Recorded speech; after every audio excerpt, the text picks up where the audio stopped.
Hello everyone, welcome back to my channel. ഇന്ന് നമ്മൾ upcoming GD എക്സാമിനെ expect ചെയ്യാവുന്ന കുറച്ച് ക്വസ്റ്റ്യൻസും ആൻസേഴ്സും അതിൻ്റെ റിലേറ്റഡ് ഫാക്ട്സും ആണ് കേട്ടോ ഡിസ്കസ് ചെയ്യുന്നത്.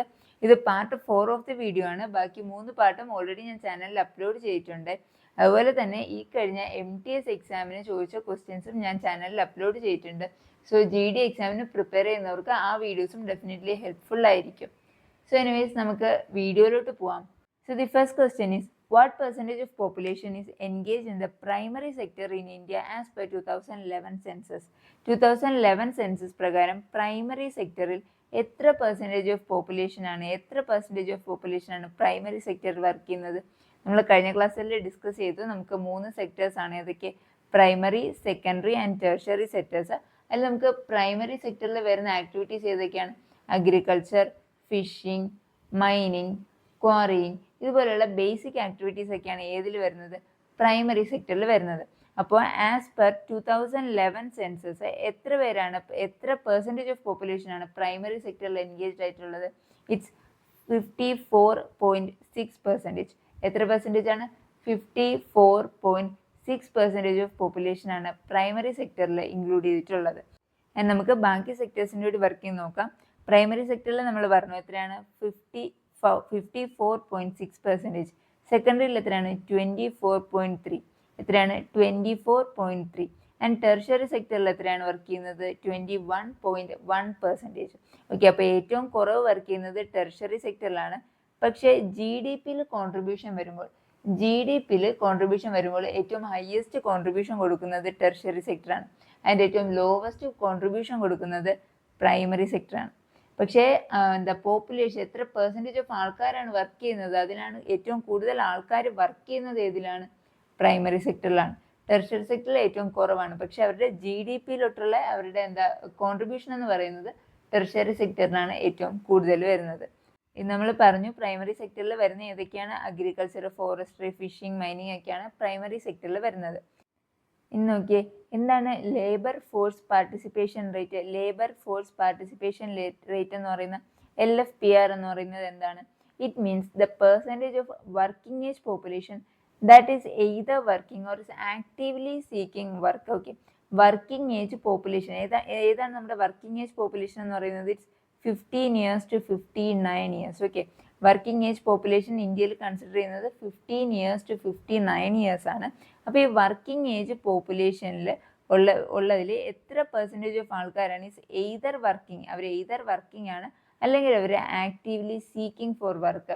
ഓക്കെ, ഒരു വർക്ക് അന്വേഷിച്ച് നടക്കുന്നു, അല്ലെങ്കിൽ അവർ എയ്തർ വർക്ക് ചെയ്യുന്നു. ഈ ഒരു പോപ്പുലേഷൻ്റെ പെർസെൻറ്റേജിനെയാണ് നമ്മൾ ലേബർ ഫോഴ്സ് പാർട്ടിസിപ്പേഷൻ റേറ്റ് എന്ന് പറയുന്നത്. ഓക്കെ, നോക്കി വെക്കണം കേട്ടോ, അത് നമുക്ക് ചോദിക്കാറുള്ളതാണ്. സോ ദി നെക്സ്റ്റ് ക്വസ്റ്റ്യൻ നോക്കിയേ, which is the highest coal producing state in India? Highest coal producing state ആണ് ചോദിച്ചിരിക്കുന്നത്. ഏതാണ്? ഛത്തീസ്ഗഡ് ആണ്. ഓക്കെ, ഹയസ്റ്റ് കോൾ പ്രൊഡ്യൂസിങ് എവിടെയാണ്? ഛത്തീസ്ഗഡ് ആണ്. Okay, highest coal producing state വരുന്നത് ഛത്തീസ്ഗഡ് ആണ്. ആൻഡ് ഓൾസോ വേറെ നമ്മുടെ മേജർ ആയിട്ടുള്ള കോൾ പ്രൊഡ്യൂസിങ് സ്റ്റേറ്റ്സ് ഏതൊക്കെയാണ്? ജാർഖണ്ഡ്, ഒഡീഷ, മധ്യപ്രദേശ്, തെലങ്കാന, ഇതൊക്കെ മേജർ ആയിട്ടുള്ള കോൾ പ്രൊഡ്യൂസിങ് സ്റ്റേറ്റ്സ് ആണ്. പക്ഷേ ഏറ്റവും ഹയസ്റ്റ് കോൾ പ്രൊഡ്യൂസിങ് സ്റ്റേറ്റ് ഏതാണ്? ഛത്തീസ്ഗഡ് ആണ്. Okay, highest coal producing state ഏതാണ്? ഛത്തീസ്ഗഡ് ആണ്. ഓക്കെ, ആൻഡ് ഓൾസോ ഛത്തീസ്ഗഡിലെ ഫേമസ് ആയിട്ടുള്ള കോൾ ഫീൽഡ്സ് ഒന്ന് നോക്കിയേ. Korba coalfield and Raigarh coalfield. Korba coalfield and Raigarh coalfield എവിടെയാണ് ലൊക്കേറ്റ് ചെയ്തിരിക്കുന്നത്? ഛത്തീസ്ഗഡിലാണ്. ഓക്കെ, അപ്പോൾ ഛത്തീസ്ഗഡിലാണ് Korba coalfield and Raigarh coalfield locate ചെയ്തിരിക്കുന്നത് ഛത്തീസ്ഗഡിലാണ്. ദെൻ നോക്കിയാൽ നമുക്ക് കോൾ ഇന്ത്യ ലിമിറ്റഡ്, CIL എന്ന് പറയുന്ന കോൾ ഇന്ത്യ ലിമിറ്റഡ് എന്ന് പറയുന്നത് major public sector coal mining company. Okay, public sector coal mining കമ്പനിയാണ്. Which is under the ministry of coal. ഇതിൻ്റെ ഹെഡ് ക്വാർട്ടേഴ്സ് എവിടെയാണ്? കോൾ ഇന്ത്യ ലിമിറ്റഡിൻ്റെ ഹെഡ് ക്വാർട്ടേഴ്സ് വരുന്നത് എവിടെയാണ്? വെസ്റ്റ് ബംഗാൾ. ഓക്കെ, എവിടെയാണ് കോൾ ഇന്ത്യ ലിമിറ്റഡിൻ്റെ ഹെഡ് ക്വാർട്ടേഴ്സ് വരുന്നത്? വെസ്റ്റ് ബംഗാളിലാണ്. ഇതൊരു പബ്ലിക് സെക്ടർ കോൾ മൈനിങ് കമ്പനിയാണ്. ഓക്കെ, ഇന്ത്യയുടെ ഒരു major public sector coal mining കമ്പനിയാണ്. നമുക്ക് കുറച്ച് ടൈപ്സ് ഓഫ് കോൾ നോക്കാം. ഓക്കെ, ടൈപ്സ് ഓഫ് കോൾ നമുക്ക് നോക്കാം. So the first one is peat. ഏതാണ്? പീറ്റ്. ദെൻ ലിഗ്നൈറ്റ് വരുന്നുണ്ട്. ഓക്കെ, ലിഗ്നൈറ്റ് എന്ന് പറയുന്നതാണ് brown coal. Okay, brown coal എന്ന് പറയുന്നത് ഏതാണ്? ലിഗ്നൈറ്റ്. ഓക്കെ, ബ്രൗൺ കോൾ എന്ന് അറിയപ്പെടുന്നത് ഏതാണ്? ലിഗ്നൈറ്റ് ആണ്. ദെൻ ബിറ്റുമിനസ് ഉണ്ട് ആൻഡ് ആന്ത്രസൈറ്റ് ഉണ്ട്. ഓക്കെ, ആന്ത്രസൈറ്റ് ആന്ത്രസൈറ്റിനാണ് ഹയസ്റ്റ് കാർബൺ കണ്ടന്റ് വരുന്നത് and the lowest carbon content വരുന്നത് പീറ്റിനാണ്. ഓക്കെ, അപ്പോൾ കോളിൽ ടൈപ്സ് ഓഫ് കോളിൽ ലോവസ്റ്റ് കാർബൺ കണ്ടന്റ് വരുന്നത് പീറ്റിനാണ്, ഹയസ്റ്റ് കാർബൺ കണ്ടന്റ് വരുന്നത് ആന്ത്രസൈറ്റിനാണ്. Okay, so the next question എന്ന് പറയുന്നത് what is the innermost part of a flower called? ഒരു ഫ്ലവറിന്റെ ഏറ്റവും ഇന്നർമോസ്റ്റ് പാർട്ട്. ഓക്കെ, ഒരു ഫ്ലവറിന്റെ ഏറ്റവും ഇന്നർമോസ്റ്റ് പാർട്ടാണ് എന്താണ്? It's pistil. പിസ്റ്റിലാണ് ഒരു ഫ്ലവറിന്റെ ഏറ്റവും ഇന്നർമോസ്റ്റ് പാർട്ടായിട്ടിരിക്കുന്നത്. ഏതാണ്? പിസ്റ്റിലാണ്. ആൻഡ് പിസ്റ്റിൽ എന്ന് പറയുന്നത് നമുക്കറിയാം എന്താണ്? ഫീമെയിൽ റീപ്രൊഡക്റ്റീവ് പാർട്ടാണ്. ഒരു ഫ്ലവറിലെ ഫീമെയിൽ റീപ്രൊഡക്റ്റീവ് പാർട്ടാണ് എന്ത്? പിസ്റ്റിൽ എന്ന് പറയുന്നത്. എന്നാൽ നമ്മുടെ മെയിൽ റീപ്രൊഡക്റ്റീവ് പാർട്ട് ഏതാണ്? സ്റ്റേമൻ. ഓക്കെ, സ്റ്റേമൻ ആണ് മെയിൽ റീപ്രൊഡക്റ്റീവ് പാർട്ട് ആൻഡ് പിസ്റ്റിലാണ് female reproductive part. Okay, stamen ആണ് മെയിൽ റീപ്രൊഡക്റ്റീവ് പാർട്ട്. ഓക്കെ, അപ്പോൾ നമുക്ക് പിസ്റ്റലിൻ്റെ പാർട്സ് ഏതൊക്കെയാണെന്ന് നോക്കിയേ. സ്റ്റിഗ്മ, സ്റ്റൈൽ, ഓവറി, ഇതൊക്കെ ഏതിലാണ് വരുന്നത്? പിസ്റ്റിലാണ്. ഓക്കെ, അപ്പം ഓവറി, സ്റ്റിഗ്മയൊക്കെ വരുന്നത് ഏതിലാണ്? ഫീമെയിൽ റീപ്രൊഡക്റ്റീവ് പാർട്ടായിട്ടുള്ള പിസ്റ്റിലാണ് സ്റ്റിഗ്മ, സ്റ്റൈൽ, ഓവറി ഒക്കെ പ്രസന്റ് ആയിട്ടുള്ളത്. Ovary contains ovules and which develop in seeds after fertilisation. Okay, അപ്പോൾ ഫെർട്ടിലൈസേഷന് ശേഷം ഈ ഓവറിയിലുള്ള ഒവ്യൂൾസ് ആണ് എന്ത്? സീഡ്സ് ആയിട്ട് ഡെവലപ്പ് ആവുന്നത്. ആൻഡ് നോക്കൂ, നമുക്ക് മെയിൽ റീപ്രൊഡക്റ്റീവ് പാർട്ട് ഏതാണ്? Stamen. Okay, mail reproductive part ഏതാണ്? സ്റ്റേമൻ ആണ്. ആൻഡ് സ്റ്റേമനിൽ വരുന്ന ഏതൊക്കെയാണ്? ആന്തറും ഫിലമെൻറ്റും. ഓക്കെ, ആന്തറും ഫിലമെൻറ്റും ഏതിൻ്റെ പാർട്സ് ആണ്? സ്റ്റേമൻ, അതായത് male reproductive part of a ഫ്ലവറിൻ്റെ പാർട്സ് ആണ് ഏതൊക്കെ? Anther and filament. Okay, so the next question എന്ന് പറയുന്നത് what is the full form of OLE? OLE എന്താണ്? Object linking and embedding. Okay, OLE എന്താണ്? ഒബ്ജക്റ്റ് ലിങ്കിങ് ആൻഡ് എംബെഡിങ് ആണ് OLE എന്ന് പറയുന്നത്. ആൻഡ് OLE എന്ന് പറയുന്ന technologies developed by Microsoft. Okay, Microsoft develop ചെയ്ത ഒരു ടെക്നോളജിയാണ് എന്ത്? OLE എന്ന് പറയുന്നത്. അത് എന്തിനാണ് ഹെൽപ്പ് ചെയ്യുന്നത്? It allows embedding and linking to documents and other objects. Okay, embedding and linking to ഡോക്യുമെന്റ്സിനാണ് എന്ത്? OLE, object linking and embedding help ചെയ്യുന്നത്. അതൊരു മൈക്രോസോഫ്റ്റ് ഡെവലപ്പ് ചെയ്തൊരു ടെക്നോളജിയാണ്.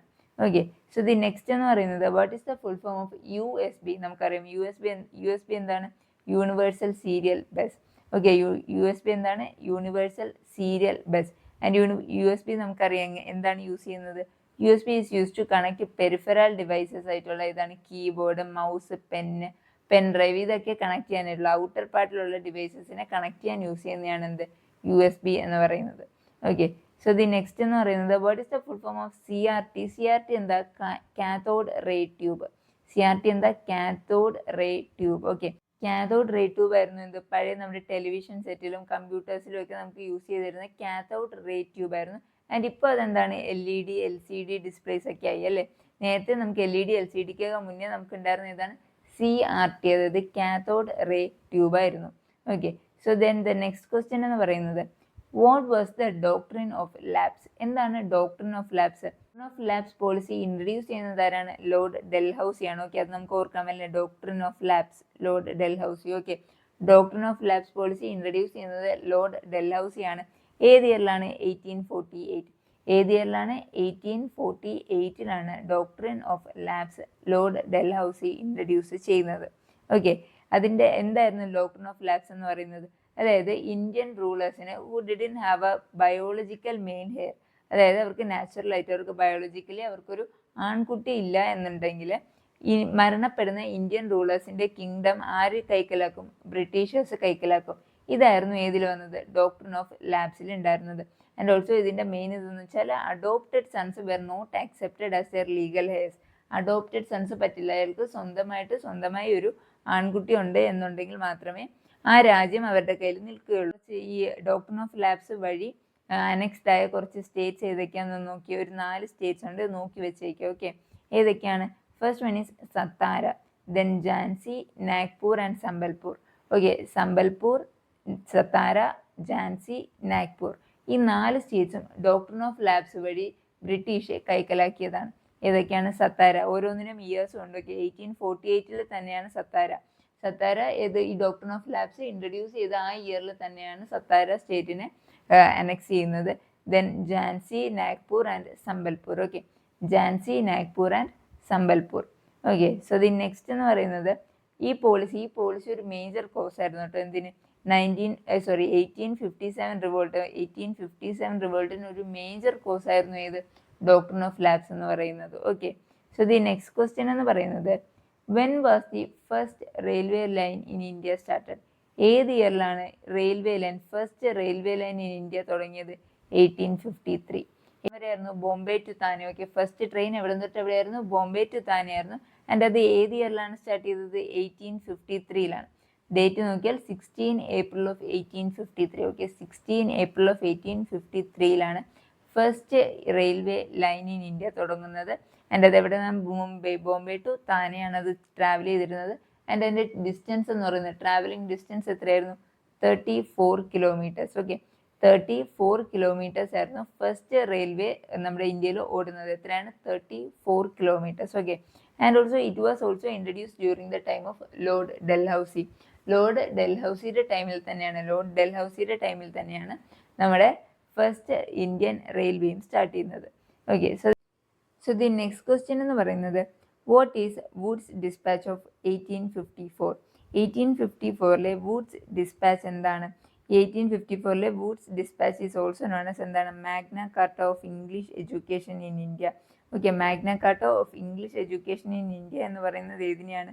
വുഡ്സ് ഡിസ്പാച്ച് ഓഫ് 1854നെയാണ്. ഓക്കെ, ഒരു മേജർ എഡ്യൂക്കേഷൻ റീഫോം ആയിരുന്നു കേട്ടോ. ഇന്ത്യയുടെ എഡ്യൂക്കേഷൻ സിസ്റ്റത്തിന് ഒരു സ്ട്രക്ചർ ആക്കുകയും അതൊരു ഹൈറാർക്കിക്കൽ ഓർഡറിലാക്കുകയൊക്കെ ചെയ്ത് ഒരു മേജർ എഡ്യൂക്കേഷണൽ റീഫോം ഡോക്യുമെൻ്റ് ആണ് എന്തെന്ന് പറയുന്നത്?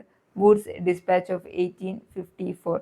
And it is also known as the Magna Carta of English education in India. ഇന്ത്യയിലെ ഇംഗ്ലീഷ് എഡ്യൂക്കേഷൻ്റെ മാഗ്ന കാർട്ട എന്നറിയപ്പെടുന്നതാണ് ഈ വുഡ്സ് ഡിസ്പാച്ച്. ആൻഡ് ഇത് ഇൻട്രൊഡ്യൂസ് ചെയ്തത്, ഈ ഡോക്യുമെൻ്റ് എഴുതിയത് ആരാണ്? It's by sir Charles Wood. ആരാണ്? സർ ചാൾസ് വുഡ് ആണ് ഈ ഡോക്യുമെൻ്റ് തയ്യാറാക്കുന്നത്. ആരാണ്? Sir Charles Wood. അതുകൊണ്ടാണ് ഇതെന്ത്? വുഡ്സ് ഡിസ്പാച്ച് ഓഫ് 1854 എന്നറിയപ്പെടുന്നത്. Okay, so the next question is when was the widow remarriage act passed? ഏത് ഇയറിലാണ് വിഡോ റീമാരേജ് ആക്ട് ഇന്ത്യയിൽ പാസ്സാവുന്നത്? It was passed in 1856. ഏത് ഇയറിലാണ് വിഡോ റീമാരേജ് ആക്ട് ഇന്ത്യയിൽ പാസ്സാവുന്നത്? 1856ലാണ്. ഓക്കെ, ആൻഡ് ഈശ്വർ ചന്ദ്ര വിദ്യാസാഗർ ഇതിലൊരു പ്രൊമിനൻറ്റ് റോൾ പ്ലേ ചെയ്ത ഒരാളാണ്. പുള്ളിക്കാരൻ നല്ലോണം സപ്പോർട്ട് ചെയ്തൊരു കാര്യമാണ് എന്ത്? Widow remarriage act. And it was passed in 1856. Okay, and it was also pass during the time of Lord Dalhousie. ആരുടെ ടെന്യൂർ ടൈമിലാണ്? ലോർഡ് ഡൽഹൌസിയുടെ ടൈമിൽ തന്നെയാണ് വിഡോ റീമാരേജ് ആക്ടും പാസ് ചെയ്യുന്നത്. Okay, so the next question എന്ന് പറയുന്നത് who was the first governor general of India? ആദ്യത്തെ governor general ആരായിരുന്നു? It was Lord William Bentinck. ആദ്യത്തെ ഗവർണർ ജനറൽ. ഓക്കെ, ശ്രദ്ധിക്കുക, ഗവർണർ ജനറൽ ആണ്. ഓക്കെ, ഗവർണർ ജനറൽ ആരായിരുന്നു? Lord William Bentinck ആയിരുന്നു. And പുള്ളിക്കാരൻ്റെ ടെന്യൂർ ടൈം പീരീഡ് നോക്കിയേ, 1828 to 1835. ഫസ്റ്റ് ഗവർണർ ജനറൽ ആയിട്ടുള്ള ലോർഡ് വില്യം ബെൻഡിക്കിൻ്റെ ടൈം പീരീഡാണ് 1828 to 1835 എന്ന് പറയുന്നത്. ആൻഡ് ലോർഡ് വില്യം ബെൻഡിക്കാണ് ഏത് system? Sati system, right? Sati system 1829 abolish ചെയ്യുന്നത്. വിത്ത് ദ ഹെൽപ്പ് ഓഫ് ആരുടെ ഹെൽപ്പോട് കൂടിയായിരുന്നത്? രാജാ റാം മോഹൻ റോയ്. ഓക്കെ, നമ്മൾ കഴിഞ്ഞ ക്ലാസ്സിൽ പഠിച്ചു, റൈറ്റ്? രാജാ റാം മോഹൻ റോയുടെ ഹെൽപ്പോട് കൂടി സതി സിസ്റ്റം ഇന്ത്യയിൽ 1829 ആരാണ്? ലോർഡ് വില്യം ബെൻഡിക്കാണ് അബോളിഷ് ചെയ്യുന്നത്. Okay, and also he introduced English education policy. Okay, English education policy in India with the support of മെക്കോളയുടെ ഹെൽപ്പോട് കൂടി ഇംഗ്ലീഷ് എഡ്യൂക്കേഷൻ പോളിസി ഇന്ത്യയിൽ ഇൻട്രൊഡ്യൂസ് ചെയ്യുന്നത് ലോർഡ് വില്യം ബെൻഡിക്കാണ്. And who was the first viceroy of India? നമ്മൾ നേരത്തെ പഠിച്ചത് governor ജനറലിനെ പറ്റിയായിരുന്നു. അപ്പോൾ ദ ഫസ്റ്റ് വൈസ്രോയി എന്ന് പറയുന്നത് ആരായിരുന്നു? Viceroy was lord Canning. Okay, viceroy was lord Canning. And viceroy system വരുന്നത് എപ്പോഴാണ്? 1858. After the government of India act of 1858 ശേഷമാണ് ഇന്ത്യയിൽ വൈസ്രോയി സിസ്റ്റം വരുന്നത്. And the first viceroy was lord Canning. First വൈസ്രോയും അതുപോലെ തന്നെ ലാസ്റ്റ് ഗവർണർ ജനറൽ ആരാണെന്ന് ചോദിച്ചാലും it's lord Canning. Okay, last governor general അതുപോലെ തന്നെ ഫസ്റ്റ് വൈസ്രോയി ആരാണ്? ലോർഡ് കാനിങ് ആണ്. ഓക്കെ, വൈസ്രോയി ആരാണ്? കാനിങ് ആണ്. Okay, and first governor general ആരായിരുന്നു? Lord William Bentinck. Okay, so the next question എന്ന് പറയുന്നത് നമുക്ക് കുറച്ച് ചേഞ്ച് ഓഫ് മാറ്റേഴ്സും അവരെന്താണ് വിളിക്കുന്നത് എന്ന് നമുക്ക് നോക്കാം. നമുക്ക് കുറച്ച് ചേഞ്ച് ഓഫ് മാറ്റേഴ്സും അവരെന്താണ് അറിയപ്പെടുന്നതെന്ന് നമുക്ക് നോക്കാം. സോളിഡ് ആയിട്ടുള്ള ഒരു ഒബ്ജക്റ്റ് ലിക്വിഡ് ആവുന്നതിന് എന്താണ് നമ്മൾ പറയുന്നത്? Melting or fusion. Okay, solid ആയിട്ടുള്ള, അതായത് ഐസ് മെൽറ്റ് ആയി വെള്ളം ആവില്ല, ആ സോളിഡ് ആയിട്ടുള്ളത് ലിക്വിഡ് ആവുന്നതിനെയാണ് നമ്മൾ എന്ത് പറയുന്നത്, melting or fusion. Okay, or fusion. ഇതേപോലെ നമുക്ക് ലിക്വിഡ് ആയിട്ടുള്ളത് ഗ്യാസ് ആവുന്നത്. ഓക്കെ, നമ്മൾ ഇവാപ്പറേഷൻ ഓർ വേപ്പറൈസേഷൻ, നമ്മൾ ഹീറ്റ് ചെയ്യുമ്പോൾ എന്താ പറ്റുക, ലിക്വിഡ് ആയിട്ടുള്ളത് എന്താവും, ഗ്യാസ് ആവും. ആൻഡ് ഈ പ്രോസസ്സിനെയാണ് എന്ത്, ഇവാപ്പറേഷൻ ഓർ വേപ്പറൈസേഷൻ എന്ന് പറയുന്നത്. ഓക്കെ, ആൻഡ് ഓൾസോ എന്താ, ഗ്യാസ് സോളിഡ് ആവുന്നു. ഓക്കെ, ഈ ആക്ച്വലി ഗ്യാസ് സോളിഡ് ആവുന്നതും സോളിഡ് ലിക്വിഡ് ആവുന്നതും ഒരു ഡയറക്റ്റ്ലി നടക്കുന്ന ഒരു പ്രോസസ്സ് ഉണ്ട്. ഈ പ്രോസസ്സിനെയാണ് എന്താ വിളിക്കുന്നതെന്ന് ആക്ച്വലി നോക്കി വെക്കുക. ഓക്കെ, ഗ്യാസ് ഡയറക്റ്റ് ആയിട്ട് സോളിഡ് ആവുന്നതിനെ നമ്മൾ ഡെപ്പോസിഷൻ എന്നാണ് പറയുന്നത്. എന്താണ്, ഗ്യാസ് ഡയറക്റ്റ് ആയിട്ട് സോളിഡ് ആവുന്നതിനെ നമ്മൾ ഡെപ്പോസിഷൻ എന്നും, എന്നാൽ സോളിഡ് ഡയറക്റ്റ് ആയിട്ട് ഗ്യാസ് ആവുന്ന പ്രതിഭാസത്തെ നമ്മൾ സബ്ലിമേഷൻ എന്നാണ് പറയുന്നത്. എന്താണ്, സോളിഡ് ആയിട്ടുള്ള ഒരു ഒബ്ജക്റ്റ് ഡയറക്റ്റ് ആയിട്ട് ഗ്യാസ് ആവുന്നതിന് നമ്മൾ എന്താണ് പറയുന്നത്, സബ്ലിമേഷൻ എന്നാണ് പറയുന്നത്. ഓക്കെ, ദെൻ ഗ്യാസ് ലിക്വിഡ് ആവുന്നതിന് എന്താ പറയുന്നത്, കണ്ടൻസേഷൻ. ഗ്യാസ് ആയിട്ടുള്ളത് എന്താ, ലിക്വിഡ് ആവുന്നത് കണ്ടൻസേഷൻ. ഓക്കെ, കൂളിംഗ് പ്രോസസ്സ് വഴിയാണ് നടക്കുന്നത്. And it is called as condensation. അതുപോലെ ലിക്വിഡ് സോളിഡ് ആവുന്നത് നമുക്കറിയാം, ഇറ്റ്സ് കോൾഡ് ആസ് ഫ്രീസിങ് അല്ലേ. വെള്ളം ഐസ് ആവുന്നത് എന്താണ്, ഫ്രീസിങ് ആണ്. And also it is called as solidification. Liquid solid ആവുന്നതാണ് സോളിഡിഫിക്കേഷൻ. ഓക്കെ, ഇതിൽ ഇമ്പോർട്ടൻ്റ് ആയിട്ട് നോക്കേണ്ടത് ആക്ച്വലി സബ്ലിമേഷൻ ആണ്. ഓക്കെ, സോളിഡ് ഗ്യാസ് ആവുന്നതാണ് എന്ത്, സബ്ലിമേഷൻ എന്ന് പറയുന്നത്.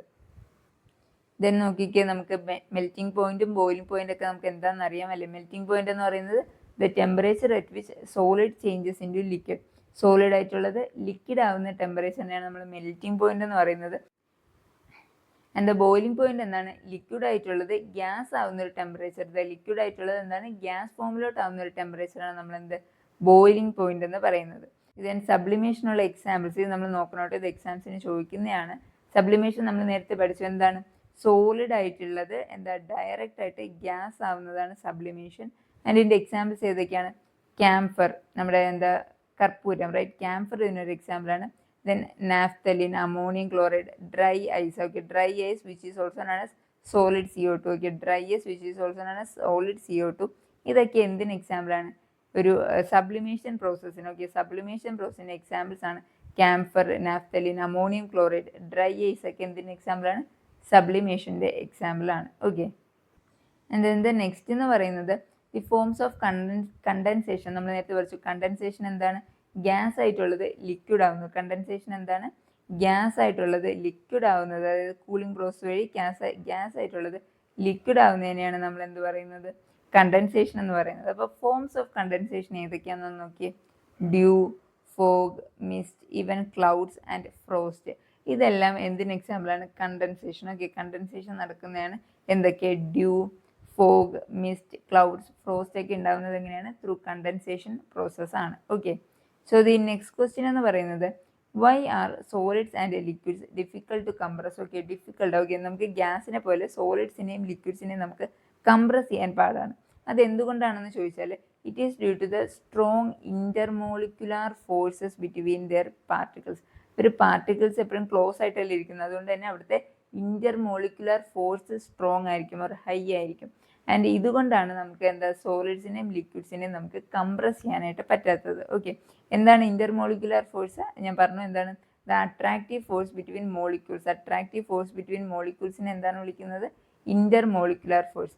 അപ്പോൾ സോളിഡിലാണ് ഇത് ഏറ്റവും കൂടുതൽ, ദെൻ ലിക്വിഡിലാണ്, ആൻഡ് ഏറ്റവും കുറവ് വരുന്നതാണ് ഗ്യാസിൽ. ഓക്കെ, ഇൻ്റർമോളിക്കുലാർ ഫോഴ്സ് ഏറ്റവും കുറവ് വരുന്നത് ഗ്യാസിലും ഏറ്റവും കൂടുതൽ വരുന്നത് നമുക്ക് സോളിഡിലുമാണ്.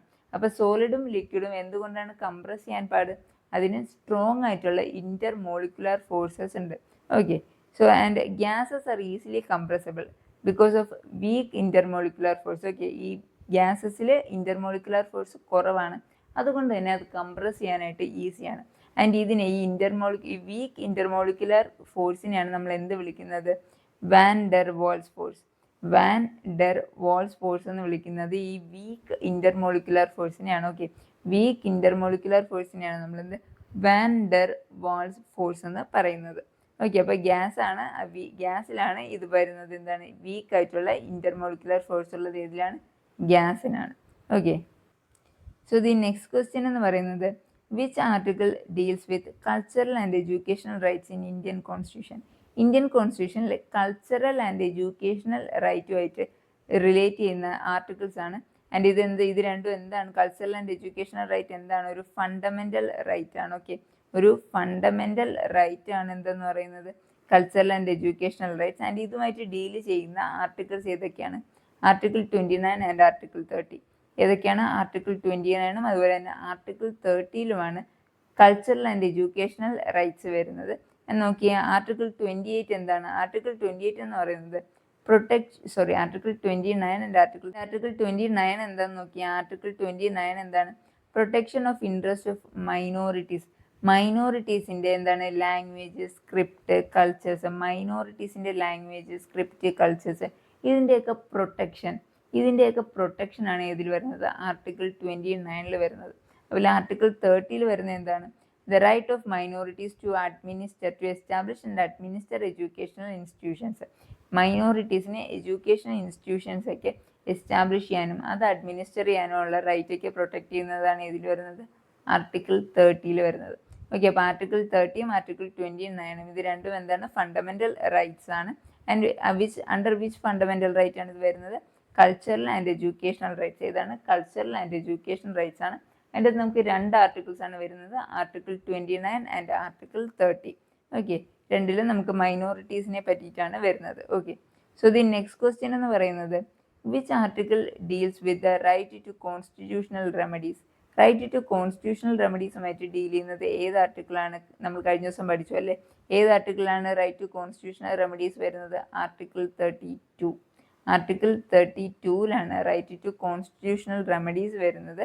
And it provides the right to move the Supreme Court for enforcement of fundamental rights. Okay, നമ്മുടെ എന്തെങ്കിലും ഫണ്ടമെന്റൽ റൈറ്റ്സ് ഹനിക്കപ്പെട്ട് കഴിഞ്ഞാൽ നമുക്ക് എന്താണ്? സുപ്രീം കോർട്ടിനെ ഡയറക്റ്റ് ആയിട്ട് നമുക്ക് അപ്രോച്ച് ചെയ്യാം. ഇത് ഏതിലാണ് വരുന്നത്? റൈറ്റ് ടു കോൺസ്റ്റിറ്റ്യൂഷണൽ റെമഡീസ് വരുന്ന ആർട്ടിക്കിൾ 32ലാണ് വരുന്നത്. ആൻഡ് ഇതുകൊണ്ട് തന്നെ നമ്മൾ ആർട്ടിക്കിൾ 32നെ ഡോക്ടർ BR അംബേദ്കർ എന്തെന്നാണ് വിശേഷിപ്പിച്ചത്? Heart and soul of the constitution. Heart and soul of the constitution എന്ന് ഡോക്ടർ BR അംബേദ്കർ ഏത് ആർട്ടിക്കിളിനെയാണ് വിശേഷിപ്പിച്ചത്? ആർട്ടിക്കിൾ 32. അപ്പോൾ അണ്ടർ ഈ ആർട്ടിക്കിളാണ് നമുക്ക് സുപ്രീം കോർട്ടിന് റിട്ട് ഇഷ്യൂ ചെയ്യാനുള്ളത് റൈറ്റ് വരുന്നത്. എവിടെയാണ്? സുപ്രീം കോർട്ടിന് റിട്ട്സ് ഇഷ്യൂ ചെയ്യാനുള്ള റൈറ്റ് വരുന്നതും ആർട്ടിക്കിൾ 32ലാണ്. ഓക്കെ, ആർക്കാണ്? സുപ്രീം കോർട്ടിന് റിട്ട്സ് ഇഷ്യൂ ചെയ്യാൻ. ഓക്കെ, നമുക്ക് എത്ര ടൈപ്സ് ഓഫ് റിട്ട്സ് വരുന്നുണ്ട്? 5 ടൈപ്സ്. നമുക്ക് എത്ര ടൈപ്സ് ഓഫ് റിട്ട്സ് വരുന്നുണ്ട്? 5 ടൈപ്സ് ഓഫ് റിട്ട്സ് ആണ് വരുന്നത്. ഏതൊക്കെയാണത്? The first one is habeas corpus, mandamus, prohibition, certiorari and quo warranto. ഏതൊക്കെയാണ്? habeas corpus, mandamus, prohibition, certiorari and quo warranto. ഇങ്ങനെ നമുക്ക് 5 ടൈപ്സ് ഓഫ് റിട്ട്സ് ആണ് വരുന്നത്. ആൻഡ് ഇത് സുപ്രീം കോർട്ടിന് ഇഷ്യൂ ചെയ്യുന്നത് ഏത് ആർട്ടിക്കിളിൽ വരുന്നത്? ആർട്ടിക്കിൾ 32ലാണ് വരുന്നത്.